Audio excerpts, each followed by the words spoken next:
ಚೆಲುವೆಯನು ಮರೆವೆಯನು ತಮೂಷಿ ಸೇರಿದನು ಸತ್ಯಾಗ್ರಹವ.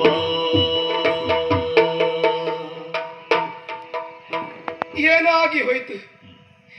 ಯಾಕೆ ಹೀಗಾಯಿತು? ಯಾರಲ್ಲಿ ಕೇಳಲಿ? ಯಾರನ್ನ ನಾನು ದೂಷಿಸಲಿ?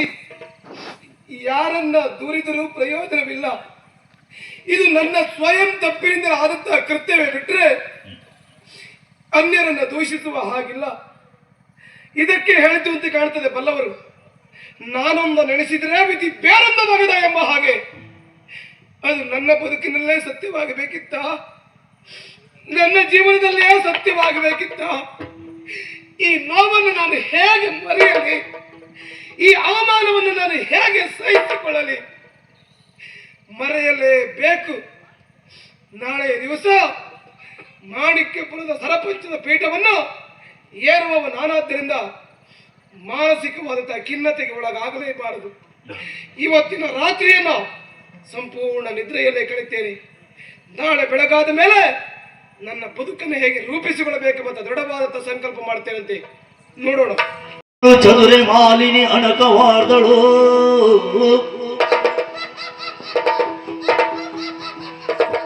ಮೂಷೆಯ ಸ್ವಪ್ನದಳು. ಚದುರೆ ಮಾಲಿನಿ ಅಣಕವಾರ್ದಳು ಮದನನೊಳಗೂಡಿ ರಸಿಕನೆ ಬಾಬಾ ಕೊಂಡುಳಿಯಾಗುತ್ತ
ಮಧ್ಯರಾತ್ರಿ ಹೊತ್ತು ನನ್ನ ಕಣ್ಮುಂದೆ ಮಾಲಿನ್ಯ ಹಾಗೂ ಮದನ ಚಂದ್ರ.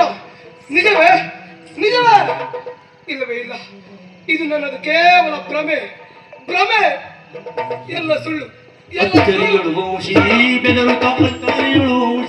ಬೆದರುತ್ತ ಅಚ್ಚರಿಯುಳು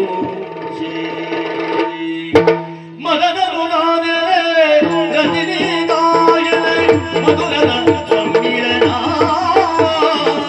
ಮುದುಡಿದ ಕಾವಲೆ ಅರಿದು ಬೇಸರ ಒದಗಿಸಿ ರವಿ ಕಿರಣ.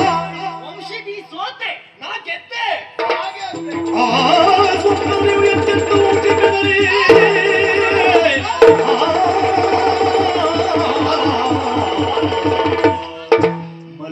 ಮಲಗಲಾರದೆ ಹೊರಳುತ್ತೇಳುವ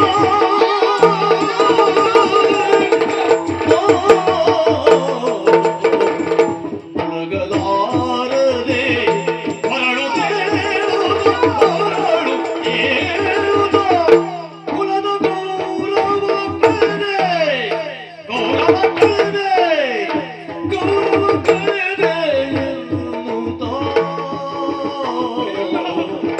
ಉಳಿಯಲಾರೆ ಉಳಿಯಲಾರೆ ಮಣಿವೆ ಎನ್ನುತ್ತಾ ನಿಲಯರಿಯು ಹೊರವಂಟನು.